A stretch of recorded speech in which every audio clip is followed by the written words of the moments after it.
కేటీఆర్కు big shock. సుప్రీంకోర్టులో మాజీ మంత్రికి చొక్కెదురు. ఫార్ములా ఈ కేస్ సుప్రీం స్పష్టత. హైకోర్టు తీర్పును సవాల్ చేస్తూ సుప్రీంను ఆశ్రయించిన కేటీఆర్ పిటిషన్ కొట్టేసిన సర్వోన్నత న్యాయస్థానం.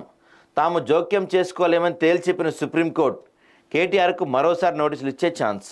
సో ఈరోజు దాదాపుగా ఈడీ ముందుకు హాజరవుతాడు కేటీఆర్. నేడు ఈడీ ముందుకు మాజీ మంత్రి కేటీఆర్.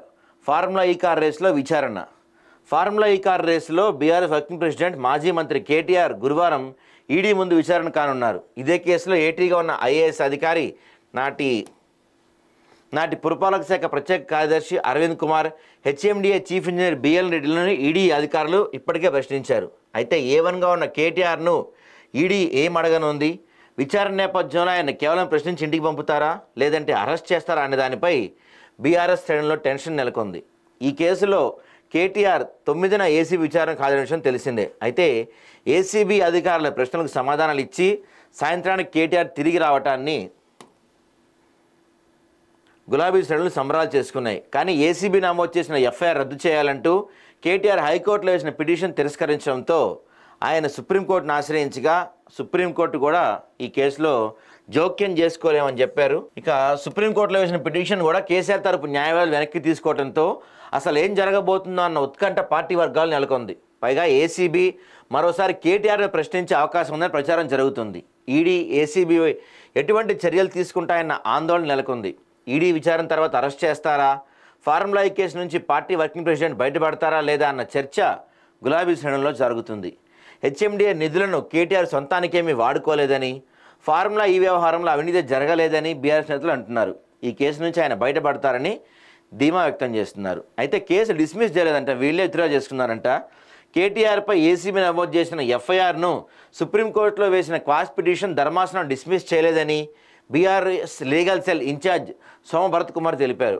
న్యాయ నిపుణుల సూచనల మేరకు పిటిషన్ను కేటీఆర్ తరపు న్యాయవాది వెనక్కి తీసుకున్నారని బుధవారం ఓ ప్రకటనలో పేర్కొన్నారు. దీనిపై దుష్ప్రచారం తగదన్నారు. హైదరాబాద్ ప్రతిష్ట పెంచేందుకు కేటీఆర్ ఫార్ములా ఈ రేస్ నిర్వహించారని, ఆయనపై ఆయన రాజకీయ కక్షతో బూటకప్ కేసు పెట్టారని ఆరోపించారు.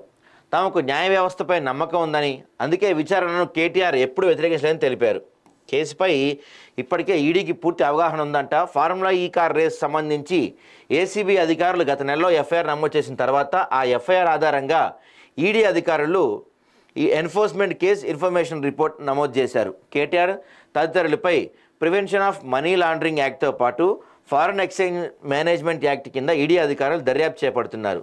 హెచ్ఎండిఏ జనరల్ ఖాతా నుంచి విదేశీ కంపెనీ అయిన ఫార్ములా ఈ ఆపరేషన్స్కు 2 విడతలుగా దాదాపు 46 కోట్లను విదేశీ కరెన్సీ రూపంలో చెల్లించడంపై ఈ దర్యాప్తు జరుగుతుంది.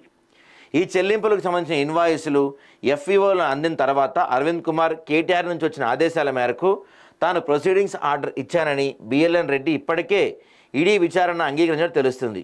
అయితే ఏదైనా విదేశీ కంపెనీలో విదేశీ కరెన్సీలో డబ్బులు పంపించాలన్నప్పుడు రిజర్వ్ బ్యాంక్ నుంచి అనుమతి పొందాల్సి ఉంటుంది. కానీ ఇలాంటి అనుమతులు ఏవి పొందకుండా కేబినెట్ నుంచి ఆర్థిక నుంచి అనుమతులు ఏమీ లేకుండా నిధుల బదిలీ జరిగిపోయింది. ఇక్కడ ప్రధానంగా దీని గురించి మనం చాలా రోజుల నుంచి మాట్లాడుతాం. దీని గురించి ప్రధానంగా ఉన్న ఆరోపణ ఏంటంటే ఆర్బీఐకి కానీ ప్రభుత్వానికి కానీ ఆర్థిక శాఖకు కానీ ఎటువంటి ఇన్ఫర్మేషన్ చెప్పకుండా 46 కోట్లు బదిలీ చేశారు అని. మరి ఇనేమో లొట్టపీస్ కేసు, దీన్ని అసలు ఇందులో మ్యాటరే లేదన్నారు. కానీ ఇక్కడ చూస్తే మాత్రం సీన్ వేరే కనపడుతుంది. లొట్టపీస్ కేసు కాస్త ఇప్పుడు అటు తిరిగి ఈడీ దాకా వెళ్ళింది.